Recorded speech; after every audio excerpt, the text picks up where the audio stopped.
Happy Mock Draft Monday to all who celebrate. We certainly do here on CBS Sports Network. You might be telling yourself, isn't it October? Isn't the draft in April? Isn't it way too early to do a mock draft? No, it's right on time. Thanks for tuning in and watching our mock draft. And let's welcome in our friends Ryan Wilson and Mike Renner here to take us through that first round mock. Guys, I'm going to do my best impression of Roger Goodell. Please do not boo me, though. But let's start at the top with the number 1 overall pick. The Jets are selecting Oregon quarterback Dante Moore. He did not start as a projected number 1 pick. He was the number 3 quarterback coming out of high school between Arch Manning, Nico Iamaleava. So, Ryan, why is he the guy now? Hey, Emily. Hey, Mike. Good to see you. And great recall on coming out of the high school. That was your bread and butter back in the day, Emily, so I appreciate that insight. And here's the thing about Dante Moore. He wasn't even on a lot of radars over the summer, and he has had a meteoric rise over the first 5 or 6 weeks of college football season. And when you watch him play, no one plays with more poise or more calm in the pocket. He's 6'3" unofficially, so we'll see what he actually ends up being. But he has a big arm. He can make every throw. We saw in that Penn State game just how poised he can be when the moments are he's under the most pressure and the lights are the brightest. On the other side, we saw Drew Aller sort of struggle with those same things. And he just feels like a guy who can come into the New York Jets situation and be that dude, because we've seen quarterback after quarterback come into the league after less than trying circumstances in college where things might have been easier and struggling on bad football teams, and that's what the Jets are. I love Dante Moore for the physical tools, and he can run the ball if he needs to, but he is a strictly pocket passer who throws with anticipation and arm strength, but also for his ability to play above the neck and do the things you have to do when you inevitably land on bad football teams at the next level. It's also been a nice Oregon to the NFL pipeline in terms of quarterbacks. Ryan, this is your mock draft, but we're bringing Mike in to help make the case for you, so we're going to go to him with the number 2 pick. It's the Bengals selecting Miami edge rusher Ruben Bain Jr. So, Mike, what makes him the top defender in this class? Just how good he's been this season. It reminds me of Aiden Hutchinson's final season at Michigan, where you kind of knew he was a good prospect going in. And then from day one, from week 1 of this NFL season, whether against Notre Dame for Ruben Bain here, you just know that this guy's on a different level. And I think through 6 weeks now, he's not only the best player like in college football. We're going to be talking about the Ruben Bain sweepstakes. Usually it's the quarterback sweepstakes. It's who's going to get Ruben Bain, because I think this guy is a franchise-changing defensive end sort of prospect, the strongest defensive end prospect that I've seen in my decade of scouting. He manhandles opposing offensive tackles. It's whether it's the Bengals, whether it's the Titans, some of these teams that are going to be drafting highly that are desperately in need of pass rush. This is the guy you want. He is truly going to be a special player at the next level. Yes, certainly having to make the case for something that's not your mock draft, but it sure sounds like you agree here with our man Ryan Wilson on having him be the number 2 overall pick. Let's go to number 3. The Saints are selecting Clemson defensive lineman Peter Woods, 6'3", 310. That sounds good for the NFL, but what makes him a top 5 pick, Ryan? So, Emily, I'll say quickly about Bain. As Mike was talking, it reminded me of this, and I'll just put it out there and we can do with it what we want. I think Bain is actually better than Abdul Carter a year ago coming out. Ooh. Abdul hadn't played that position very long, but that's how dominant he's been. In terms of Peter Woods, look, you could argue that the Saints need a quarterback here, but my guy Spencer Rattler's playing okay. Finally got a win. So we'll hold off for now on that. They would love to get an edge rusher as well, but there's not a lot of depth next to Brian Brzee, especially after they get through free agency next year. So Peter Woods has been absolutely dominant on a truly, I won't say terrible, but underwhelming Clemson team until they went to Chapel Hill last week. He had great tape over the summer, going back to his 2024 campaign, and he's building on that. We just haven't talked a lot about him because the conversation about Clemson has been losing football games and Cade Klubnik not quite living up to expectations. But I think he's a top 5 talent, and I love the idea of lining him up next to Brian Brzee in New Orleans, because you can never have enough good football players in the middle of your defense or offense for that matter, but defensively, and he's been that good that I think he's going to find himself in the top 5 when it's all said and done. Yeah, you'll see a few Clemson players in this round 1 mock draft, which makes the start to the season even more confounding, but we're not concerned about that. We're looking ahead to the NFL, and the number 4 overall pick, the Panthers select Auburn edge Kendric Faulk. What makes him such a great talent, Mike? He's just a unique physical specimen. I mean, we call him a defensive end, but probably in the NFL, he's more of like the 3-4 DN, maybe DT hybrid guy that every scheme's looking for nowadays. Everyone wants that guy that can just create disruption and move up and down the defensive line and still be a plus run defender. I think that's the biggest thing. He's 6'6", 285. His body's reminiscent of like a J.J. Watt, and I think that's the role he's going to play at the next level. Now, he's not Watt as a pass rusher, but as a run defender, this guy lives in the backfield. And if you're a Carolina Panthers team that, you drafted 2 true edge rushers last year on day 2, like Nick Scorton's looked great early on here, your second rounder, but you still need help on the interior in terms of getting interior pass rush, and you just need bodies for depth along the defensive line. So that's where my eyes are going if I'm the Carolina Panthers, and Kendric Faulk's the unique sort of specimen that you want to develop in that room. Yeah, 2 sacks so far this season. You're seeing him getting his big paws up. 3 passes defense at the line of scrimmage, so certainly somebody that causes some havoc there. Let's go to number 5. The Giants will select Utah offensive tackle Spencer Fano. Why do we view him as the top tackle in this class, Ryan? Yeah, and that's sort of wide open depending on what flavor ice cream you like. If you're the Giants, you're going to keep drafting offensive linemen until you get it right, because Andrew Thomas has been good when healthy, but that's been the issue with him. Evan Neal has not worked out whatsoever. They're going to have a couple of right tackles whose contracts are going to be up at the end of the year. And Spencer Fano, who began as a left tackle at Utah, moved to the right side. He might be one of the most technically sound offensive tackles in this draft class. He reminds me a little bit of Troy Fautanu coming out of Washington, and I think what he gives you is some solidity and something you do not have to worry about on the right side of the offensive line. We saw Jackson Dart struggle a little bit in his second start. No shame in that, but if you want your young quarterback to have success, you need a run game and an offensive line, and the Giants have questions about both, and I think Fano at least answers the question of filling a need that desperately needs to be filled, because his offensive line, not from lack of trying, has struggled with consistency. Might not be the only Utah tackle taken in this mock draft. We'll save that for a little bit later. Let's go to number 6, though. The Titans are selecting Clemson edge rusher T.J. Parker. I said it. We're going to see Clemson Tigers all over this mock draft. What does he do well? Yeah, the Clemson this year has not been the sum of their parts. Their parts are ridiculous. You're going to see that in the draft, but the sum of them has been pretty shoddy on the football field. But Parker, you can't point to him for the concerns here for Clemson this season. He's been fantastic. He, to me, reminds me a lot of like Bradley Chubb as a prospect, where you're not getting super high end. You're not getting Myles Garrett. You're not getting Abdul Carter. You're not getting Ruben Bain, but you're just getting a darn good down in and down out football player. I think on his tape at Clemson, all throughout his career, since he was a true freshman starter to 51 pressures last year to now his tape as a junior, you just know you're getting a 3-down defensive end, 4-3 defensive end. That's a power player that fits in perfectly next to guys like Jeffrey Simmons and Tavondre Sweat on that Titans defensive line to really round it out and finally give them some edge presence. All right, let's move on to number 7. That is where the Raiders are selecting Indiana quarterback Fernando Mendoza, our second QB off the board. I know our friend Mike thinks that he could go number 1 overall at some point this season. I remember talking to you about that a few weeks ago. But Ryan, it's your mock. So why do you have Mendoza as the second QB selected? And Emily, in Mike's defense, Fernando is my QB1 right now, but I thought Dante made a better fit for the Jets. I got you. That said, Fernando Mendoza, no one is perhaps better suited to go to a poor situation than he is. He left South Florida to play at Cal, and if you watch Cal in 2024, the offensive line was optional. He did have a tight end and some running backs, but he took more hits in the pocket than anyone that I can remember, and his eyes consistently stayed downfield.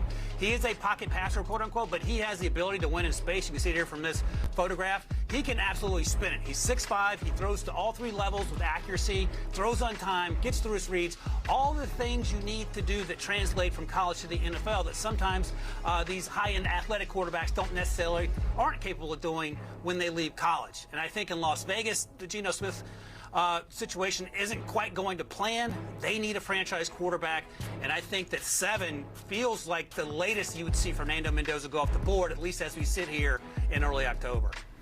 All right, moving on to number 8. The Dolphins have the selection, and they take Ohio State safety Caleb Downs. I feel like the NFL has been anxiously awaiting Caleb Downs to finally become draft eligible. He's one of those prospects that's been ready for a while now. So what makes him such a can't-miss guy?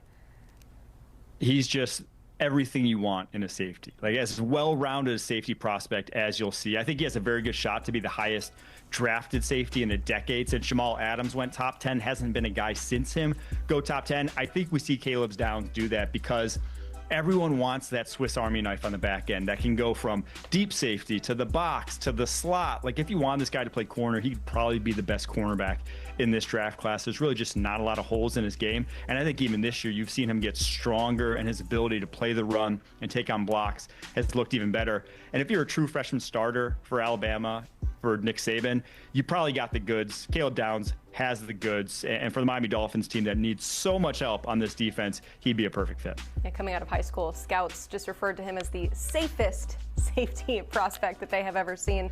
Love the play on words there. Let's remind you of who we got going 1 through 8, 2 quarterbacks off the board, including the number 1 overall pick, Dante Moore, and at 7, Fernando Mendoza. You can watch those two duel it out, actually, on CBS this Saturday at 3:30. Overall, 5 of the 8 picks on the defensive side of the ball and 1 non-QB on offense. Our mock draft continues. You're going to fall in love with this running back prospect. Just getting it out of the way now. You'll hear it a lot come draft time. More mock draft on the other side. Stick with us. Welcome back into Mock Draft Monday. We are working our way through Ryan Wilson's mock draft. Mike Renner is here to help support that mock draft. But let's start with the number 9th pick, the Browns selecting Miami offensive tackle Francis Mauigoa, the 2nd tackle off the board. So, Ryan, what stands out about him? Yeah, and the Browns have 2 draft picks, as we said here. We'll see what happens. But in real life, they have 2, and they have to address the offensive line and probably get a wide receiver, maybe a quarterback. But in Francis Mauigoa, you are getting an absolute road grader in the run game, who is surprisingly athletic in pass protection as well. I love the idea of him going to Cleveland. They have DeJuan Jones, who's battling injuries. If he's playing left tackle, you can put Francis in on day 1 on the right side. Jack Conklin's contract is up after this year. Wyatt Teller's contract's up. The right guard is up after next year. So if you want to kick Francis Mauigoa inside for a year, you have that option. But whatever happens, you have to fix this offensive line and sort out the quarterback situation, because you are wasting games on one of the best defenses in the NFL. I need to mention this. Mario Cristobal said at 340 pounds and less than 20% body fat, making him the highest muscle density athlete in the history of Miami football. I'm not about to go through and fact check that, but when your head coach has that kind of praise, it needs to be mentioned here on Mock Draft Monday. Let's go to number 10. The Cardinals select Notre Dame running back Jeremiyah Love, selecting an RB in the first round. It certainly worked well for the Raiders last year. So what makes Jeremiyah Love the top running back prospect, Mike? He's just so twitchy. I mean, when you got this guy one-on-one in space, the chances of you tackling him very low. The chances of you even touching him is pretty low, truthfully. I mean, he is just a guy who is dynamic. To me, he's not like Ashton Genty, he's not like Bijan Robinson. He's like Jahmyr Gibbs. He is kind of your change of pace-ish back, but if you wanted to treat him as a bell cow, you could do that too. They're doing that in Notre Dame this year. He has almost 444 yards in 5 games and 6 touchdowns. Like, he has been everything they've asked him to be, and just a truly special talent and athlete. And I think maybe most importantly here for the Arizona Cardinals that need the team speed, he holds the ball through the end zone too, high and tight. He does it every single time. No throwing the ball too early here. All right, let's go to the number 11th pick. That's where the Patriots will select Arizona State wide receiver Jordyn Tyson. He is the first wide receiver taken. Really had a breakout season last year, over 1,000 yards, 10 touchdowns. So what do we need to know about this prospect? Well, he's 6'1", 195 unofficially, and you might think, well, maybe he's just sort of a long strider, but he is surprisingly quick in terms of short area movements. He can stack DBs consistently on vertical routes. He has soft hands, strong hands in terms of snatching the ball out of the air, high point guy, contested catch guy, all the things that Drake made certainly could use. Now, I had no idea Steph Diggs was going to go crazy on Sunday night, so maybe I should pump the brakes on getting them another pass catcher. But they do, in fact, need more wide receivers for Drake May, who is playing out of his mind right now. And I love the idea of him going there and being an immediate contributor. They have Pop Douglas, who plays in the slot. Kyle Williams hasn't yet gotten on the field, their draft pick from back in April. And I think Jordyn Tyson hasn't quite separated himself as the clear-cut number 1, but he is going to be in the conversation for one of the first wide receivers off the board, and I would imagine Drake May would love the opportunity to throw passes to him downfield. Yeah, you can never have too many weapons. Let's go to number 12. Rams will select LSU cornerback Mansoor Delane. He was a standout at Virginia Tech last season, transferring to LSU this season. What has he done with the Tigers to move his way into the top half of the first round? He just hasn't allowed catches, and it's come against better competition than he saw last year. They've played Clemson, they've played Ole Miss on their schedule, and through 5 games this year, he's allowed 6 catches. It's hard to, look too bad when you're not allowing anything, and that's basically what Delane has done. He was a guy that was probably a day 3 sort of pick heading into this year. He's not a super high-end tradesy guy, but if he just keep playing like that and he's going to get the rest of the SEC schedule to prove himself, there's a very good shot he plays his way into a first-round sort of selection if he continues this dominance. His ability in man coverage to read routes at a high level, know when guys are going to throttle down, know when they're going to break it off, is just outstanding on tape this season. Let's move on to the 13th pick. The Bears will select Tennessee cornerback Colton Hood. This is starting a little run on corners. What do we like about a one Colton Hood here, Ryan? Yeah, it appears to be. And look, this may be a little too rich for both Delane and Colton Hood. We'll find out. But to Mike's point, Delane has played so well technically that sometimes you can overlook the lack of physical tools. Colton Hood has the physical tools, and he might go higher than Jermod McCoy, his teammate at Tennessee, who's still recovering from that ACL injury. But he is long, he is physical, he is always around the ball. The ball seems to find him. He has 2 touchdowns already, 1 a pick 6 here against my Syracuse Orange. And the other thing, and you don't see these from every corner, especially in today's college and NFL game, he is looking to come downhill and blow someone up like he's a safety or an off-ball linebacker. He fights to get off blocks in the perimeter. He will be the force defender when that's his job in the C or D gap, and those things are going to translate. Now, look, he's young, so we'll see what this means, whether he decides to return to school or not.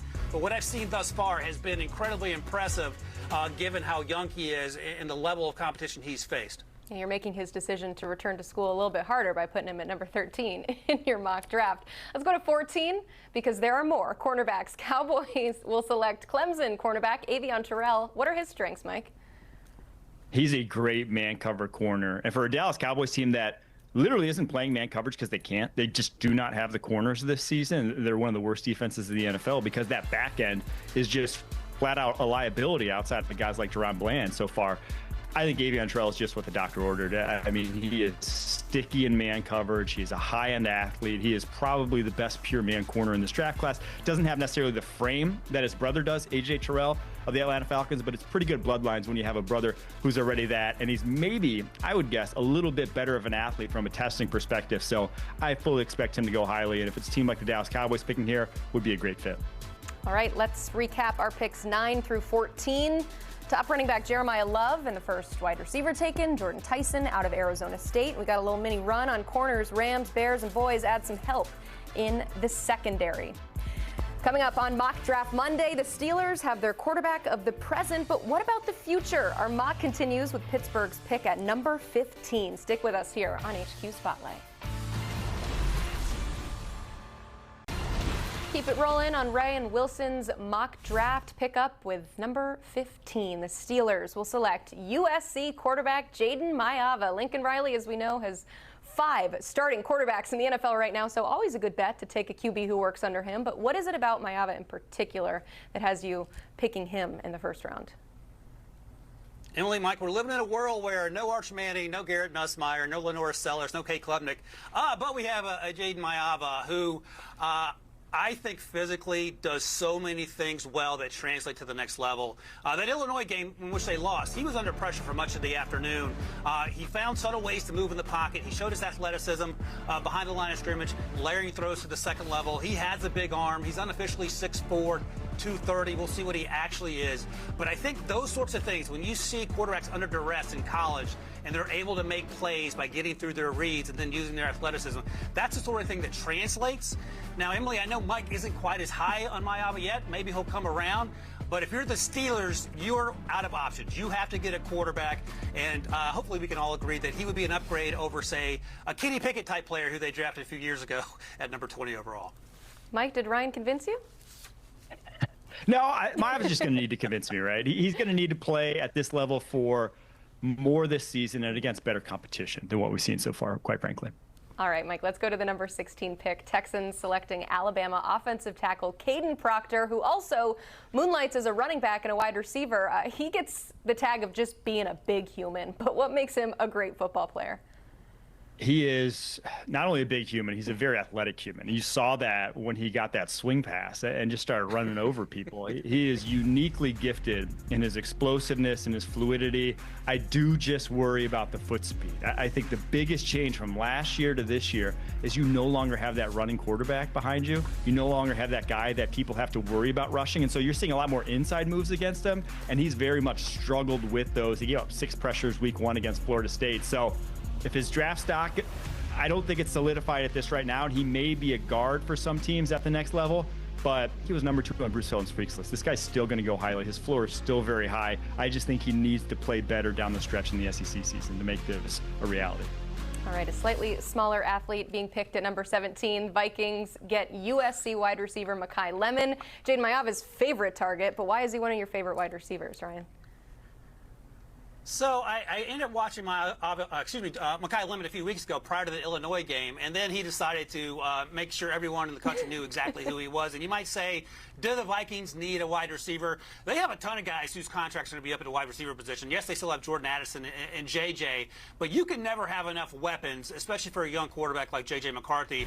Makai Lemon plays primarily inside, but you can move him around. He wins at all three levels. He's run away from guys on man routes, on the underneath stuff, running away from guys on vertical routes. He has return ability, and I think he's made a name for himself in terms of landing on the radar this fall. We weren't talking a lot about him over the summer for sure, and I just love the explosiveness with which he plays, and I think that's what's going to translate from college to the next level, where he's going to start as a number 3 and not be required to take the heavy workload that a number 1 or number 2 might be expected to on day 1. Yeah, you were hoping he would fly under the radar. He'd come in with this early take, and then he just exploded on the scene. That's how this thing goes sometimes. Still a lot of football left to be played in this season. Let's go to number 18. The Seahawks will select Penn State cornerback A.J. Harris. I know we love a good human interest story come draft time. He actually spent part of his childhood in Germany, but he played his high school in Alabama, and he was the number 1 player in that state coming out. What are you seeing on tape, Mike? He's a long corner, very physical. I mean, he'll beat you up at the line of scrimmage and then make all the plays in front of him in terms of tackling, in terms of pass breakups. I just think he's a very solid corner, and for a Seattle Seahawks team that just needs solid at this point. I mean, the cornerback position for them, you saw it this past week against Tampa Bay Bucks. They were all over the map. So I think Tariq Woolen may not be in their long-term plans, and rightfully so, given what we've seen from him this year. So A.J. Harris slots right in there on the outside. It could be a press corner for years to come. At number 19, the Browns are selecting Ohio State wide receiver Carnell Tate. Ohio State receiver is always a good move, Ryan. 12 first-round wide receivers all time, 4 in the last 3 drafts. I have a feeling Jeremiah Smith will probably add to that streak next year. But let's talk this year. What makes Carnell Tate the next great Buckeye wideout? Yeah, Jeremiah Smith feels like a different conversation in terms of predicting than Arch Manning, but we'll find out. But now this is the second pick in this mock draft for the Browns. Francis Mauigoa, the offensive tackle, and now they get a wide receiver in Carnell Tate. And I watched Carnell over the summer from 2024, and it was sort of a slow burn, and I've watched all his targets this year. My man's balling out, and he's 6'3" unofficially. He runs away from guys. He feels like an Ohio State prototypical wide receiver in that he's physical throughout the route. He's not going to be pushed off his route by a physical cornerback. He is winning every jump ball, and then he is running away from people down the field. As we sit here, the Cleveland Browns' leading receiver is a rookie tight end, Harold Fannin. Their second leading receiver is David Njoku, and then Jerry Jeudy. So they need help desperately at the wide receiver position, so they get that taken care of in the middle of the first round of this mock draft. The Browns getting a lot of things taken care of here in this first round. Let's go to number 20. The Bucs are selecting Oregon tight end Kenyon Sadiq. Always love a little bit of first-round love for those tight ends. What makes him NFL ready, Mike? He is explosive as can be and an awesome run blocker. I mean, for a guy who's a little undersized, 6'3", 245, he gets after it in the running game, would be a value add to this Broncos team in that regard. And then he's the best after the catch at the tight end position in college football. The guy makes people miss consistently. Even last year when he was behind Terrence Ferguson, they made packages to get him involved because he was so dynamic. They threw him a ton of screens just to get the ball in his hands. And you saw him out there hurdling guys, making guys miss on a consistent basis. So that's the kind of weapon you're getting. To get drafted this highly, though, he needs to show me better ball skills. He has looked poor tracking a few downfield passes. And if you got Bo Nix throwing you the football, you're going to have to be good at adjusting to those off-target passes. So this fit right now, I'm just a little bit worried about. But, yeah, Kenyon Sadiq, I think he needs to get some more downfield production to get in that first-round conversation.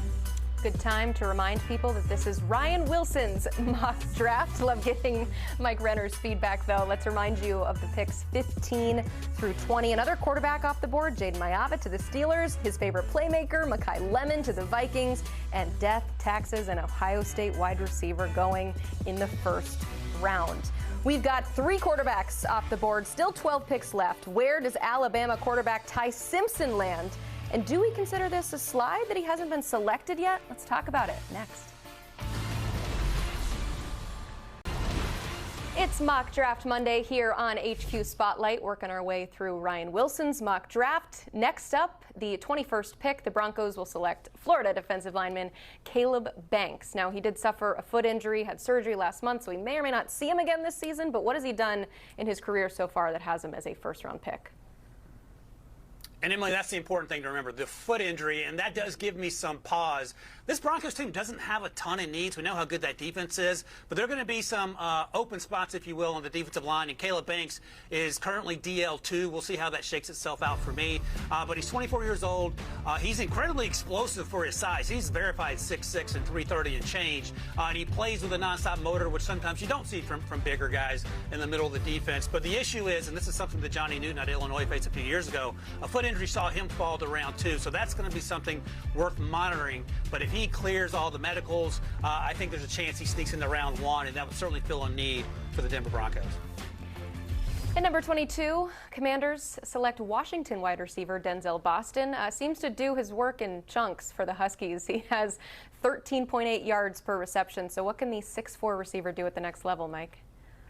He can be that vertical threat guy that, you know, with Terry McLaurin out, they really just haven't had in this offense. I think, and with Terry McLaurin getting up there, with his speed dwindling, he's really not that same guy either. And you have one of the best deep ball throwers in Jayden Daniels in the NFL for this Commanders team. So pairing him with someone like Boston, who, even if the guy's on his hip, he really still is more likely than not going to come down with that football. His ball skills are outstanding. Some of the best, if not the best, in this draft class from my early viewing. I think this is a great match that just adds some firepower to a team that, you know, if they're going to win, it's going to be on the backs of Jayden Daniels. It really ain't going to be on the backs of this defense this year. All right, let's go to number 23. The Colts will select Tennessee cornerback Jermod McCoy, the second Vols corner off the board. He has dealt with some injuries to start the year as well, so what does his eval tell you, Ryan? Yeah, and I think some people would tell you, and even Mike may agree with this, that Jermod might go much higher than this and certainly ahead of Colton Hood, his teammate. The issue, again, sort of like we talked about with Caleb Banks, he's coming off the ACL, which he suffered in January, so we haven't seen him, and perhaps he decides to return to school. We'll find all that out. But this is a need that the Colts are certainly going to have to face. They're going to have a lot of guys up for free agency in the secondary this spring, and then the following spring they're going to have Kenny Moore is going to be another name, the slot cornerback. So they're going to have to figure out their defensive back situation. What's curious and sort of funny is that here we are 5 weeks into the NFL season, and as I mentioned, no Archer Lenoris or Kate Klubnik. But we're not even talking about a quarterback for the Indianapolis Colts because they have Daniel Jones, not only one of the best players in the NFL right now, but I'll just say it. He should be in the MVP conversation because I am incredibly proud of how Daniel Jones has comported himself over these first 5 weeks.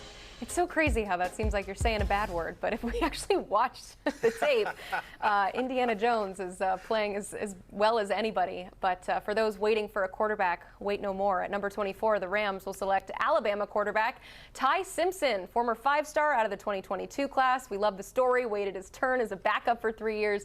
Now he's the starter, so what makes him NFL caliber?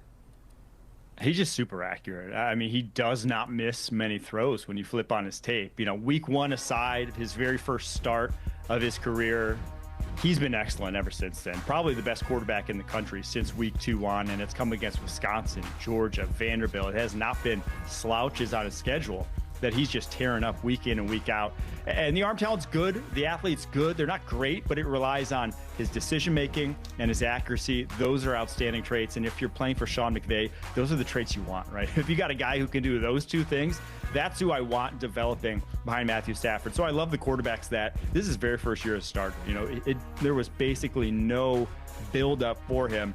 Game 2 of his college football career, he already looked like one of the best quarterbacks in the country.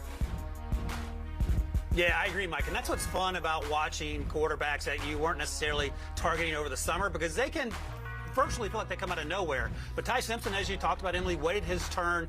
And for me, he feels like the upgraded version of Mac Jones coming out of Alabama because Mac relied primarily above the neck. In the media, of course, but also around the league because he's played so incredibly well. Yeah, regular Mac Jones is pretty darn good. So upgraded Mac Jones is some high praise for Ty Simpson. Let's go to number 25. 49ers select Texas offensive tackle Trevor Gooseby, an absolute giant human, 6'7", 312. What do we like about him, Ryan? So, huge upside guy. And look, I want to stand up for Gooseby here. He wasn't the reason that Arch Manning got sacked 27 times against Florida. There were a lot of reasons to be upset about that Texas offensive line. Gooseby wasn't at the top of the list. It was not his best game. But the length and the size that you talk about, he's a really good athlete for that size. Hasn't played a ton of football. And this might be projection at the bottom of the first round here. But Trent Williams is 37. His contract will expire after the 2026 season. So you need to have a backup contingency plan in place at some point, and maybe he re-signs and plays till he's 45. That's how good Trent Williams is. But I love the idea of Gooseby's traits translating in the right environment where he's not thrown out there and expected to start on day one. At number 26, the Chargers select Oregon edge Mateo Uiagalelei. Yes, that is the younger brother of DJ. He was highly regarded coming out of high school, continued that success in college. But why is he a first-round talent? He's just got the ideal defensive end build. He's 6'5", 272. That's a guy that looks like he should play for Jim Harbaugh with the long arms, ability to two-gap, ability to compress the pocket. It's really all there. He just needs to continue to develop physically because this would be one of the youngest players in the draft class. He won't turn 21 until next July. So when he, on draft day, can't even drink alcohol to celebrate getting drafted. Like the guy is still very, very young and ascending. You've seen improvement from last year to this year, and you'll be seeing a lot of him because I think Oregon will be firmly in that national title contention. At 27, the Ravens will select Texas Tech edge Romello Height. He is on his fourth school, which I'm sure will be brought up in some of those conversations. But I just want to ask you, Ryan, what makes him an NFL prospect? So Mike sort of touched on it with Mateo Uiagalelei. He still has to develop and prove what he can do. Romello Height, I may have gone to high school with him. He's been around so long. He absolutely gets after it. And, you know, we use the phrase plays with his hair on fire. He is the personification of that. Now, the issue is, while Mateo U might weigh 265, 270, Romello is a verified 228. And then you have to ask questions, well, how is that going to translate to the next level? And you wouldn't know to watch him that he's a verified 228. He actually looks a little bit bigger than that on tape. But he is unblockable, and you would imagine he wins with speed. No surprise there because of his size. He wins with power. And if anything that the Baltimore Ravens need a lot of things, a time machine among them, but they need some help off the edge desperately. And I think Romello Height, if nothing else, could be a situational pass rusher who at least gives you some juice and avoids the 35 to 45 points scored allowed that we've seen thus far for a Ravens team that's been ravaged by injuries and a huge disappointment so far today. Yeah, there's a lot of fans of teams watching this right now saying, can we have him for Sunday? And I think the Ravens are one of those teams. So there you have it. Picks 21 through 27. Another quarterback off the board in Alabama's Ty Simpson. You got some big guys off the edge going to the Chargers and the aforementioned Ravens. But this is a mock draft. It's all about the quarterbacks. One more goes on day one. John Mateer, the next great Wazoo QB to transfer and become a first-round talent. Where does he land next? Mock Draft Monday continues here on CBS Sports Network, and we're bringing in Ryan Wilson to walk us through his mock draft. Mike Renner is here with some analysis as well. And fellas, we're reaching towards the end here. Let's go to pick number 28. The Chiefs select Clemson wide receiver Antonio Williams. And we kind of thought the connection between him and once projected first-round quarterback Cade Klubnik would be a little bit better. In general, we thought Clemson would be better this year. But what do you like about his skill set? He's super reliable. I mean, he's a physical slot receiver. That's kind of what they've been missing, is that guy that Patrick Mahomes trusts on the underneath stuff. You know, he's been using Hollywood Brown in that role, and he's just not. You know, he's just not a possession sort of wide receiver. I think Antonio Williams can be that very consistently, and his injury very early on that LSU game is why they've looked so bad offensively at Clemson this year. There's just been no one for Cade Klubnik to go to until he came back the past couple weeks. So, yeah, Antonio Williams, I'm not sure in a class full of guys in this mold, like there's so many slot receivers in this class, that one of them sneaks up in the first round knowing you can get one probably in the second or third round. But if you are going to draft one, he's pretty high up on the list of the guys that would. All right, let's go to number 29. Cowboys select Ohio State linebacker Arvell Reese. This is part of the Micah Parsons trade. We've got 3 sacks so far for him this season, so it's easy to see why you got the Cowboys liking him here, Ryan. Yeah, so the Cowboys 2 picks in this mock draft. They go defense, Avieon Terrell, at 14, and now Arvell Reese, who has outplayed Sonny Sykes at linebacker. And Sonny Sykes has had a pretty good season thus far. And you could argue he might be more important to the Ohio State defense than Caleb Downs, who we talked about as a top 10 pick. But he plays like he is shot out of a cannon, plays off-ball linebacker, but they line him up as an edge rusher, a 7 technique, a 9 technique. They put him just about everywhere. His change of direction reminds me of a DB. He's changing direction in space. And he, again, is a hair-on-fire guy the way he plays. He's a tone setter for this defense.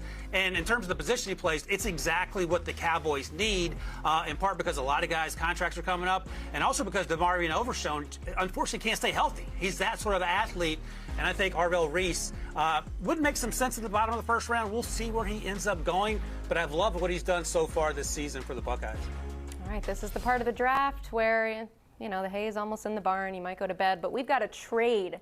Right here, the Titans will trade back into the first round. This was the Lions' pick to start, but Tennessee will use that trade and select Utah offensive tackle Caleb Lomu. As we'll remember, they selected an edge earlier in this draft, so get 2 big guys on either line of scrimmage.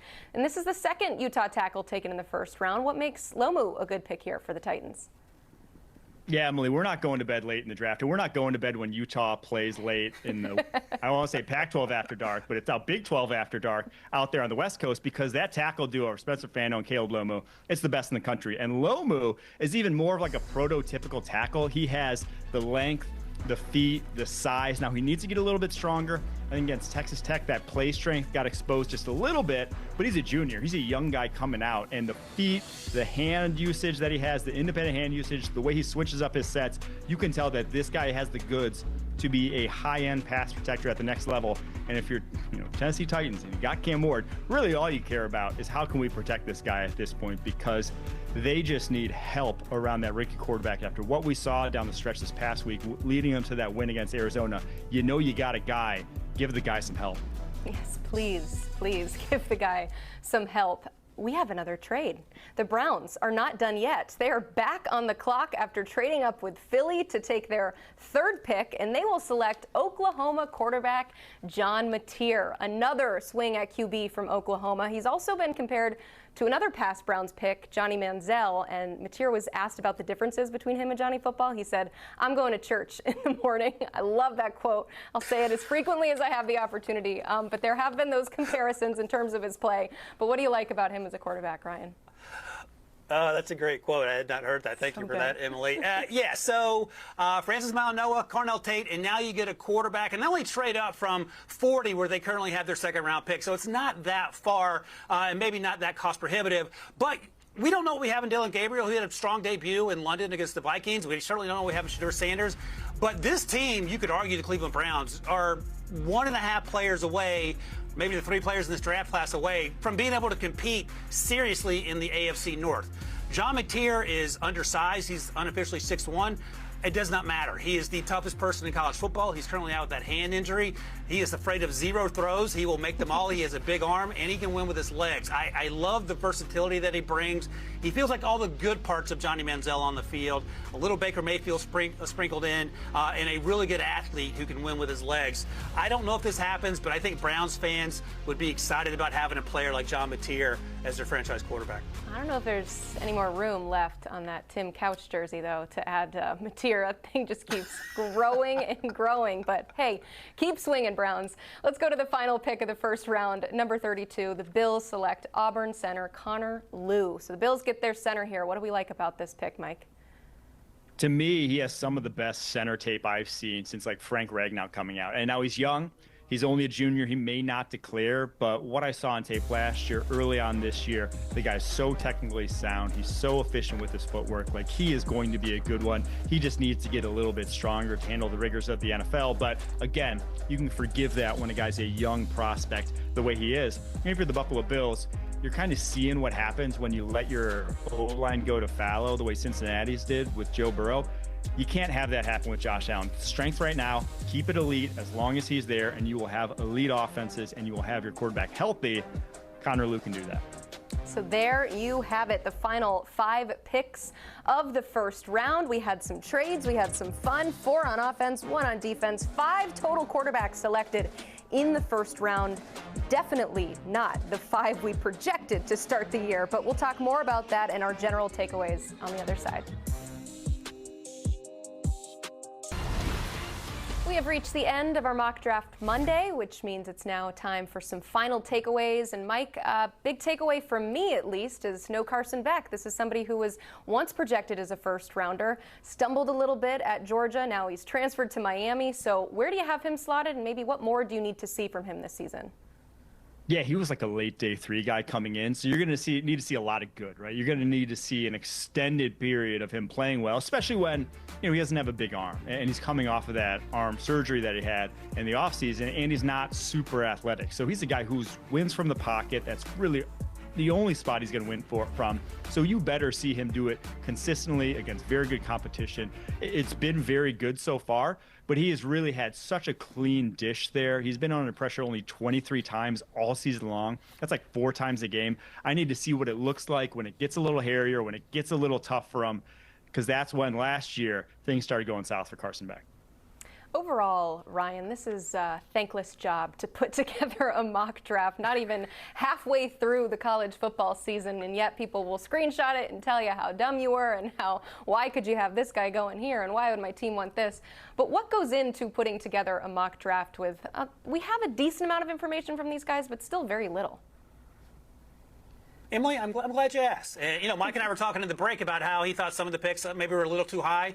And that's the beauty of it, because at the end of the day, and I think Mike would agree, nobody knows. And that includes every NFL team that has tens of people on staff and tens of people in the analytics department. You're just sort of figuring it out together. And a lot of it goes well beyond the on-field stuff where we all have eyes. We can see whether a player's making plays or not. But sometimes it's the mental stuff. Sometimes players don't care about football. They would rather be doing something else. And so that's what makes it so intriguing. Also, the fact that the 5 quarterbacks in this draft class, none of them are named Arch, Nuss, Drew Aller, Kate Klubnik, Lenore Sellers, and then we just talked about Carson Beck. So that also is what makes it fun. There is no Caleb Williams or Trevor Lawrence or Joe Burrow in this class in terms of a clear-cut number 1 right now. And the fact that it's so wide open is what's going to make the next 200 or so days a lot of fun to follow. Yeah, college football fans are enjoying the chaos, but that makes your job a little bit harder. Today we selected to go through Ryan Wilson's mock draft, but Mike, I know you do the same exercise, so what goes into it for you? To me, it's you got to watch a lot of tape. And the good news is usually the guys that are first rounders, you see it very quickly. And I think the guys in this class that I've seen really rise, those defensive linemen. We could see half the top 10 picks in this year's class be either defensive tackles or defensive ends. It's going to be a pretty good class at those positions. All right. We're looking forward to seeing how this continues to evolve. You're not writing in Sharpie, you're writing in pencil. Ryan Wilson, Mike Renner, thank you both for walking us through Ryan Wilson's mock draft. Happy Mock Draft Monday to all who celebrate. I'm pretty sure that they celebrate here on this podcast. We have an entire podcast dedicated to draft talk for you. With the First Pick podcast, Ryan, sometimes Mike Renner will break down all things prospects, projections, and picks. You can watch by scanning that QR code or listen wherever you find your podcast. Thanks for watching HQ Spotlight on CBS Sports Network. Have a great rest of your Mock Draft Monday.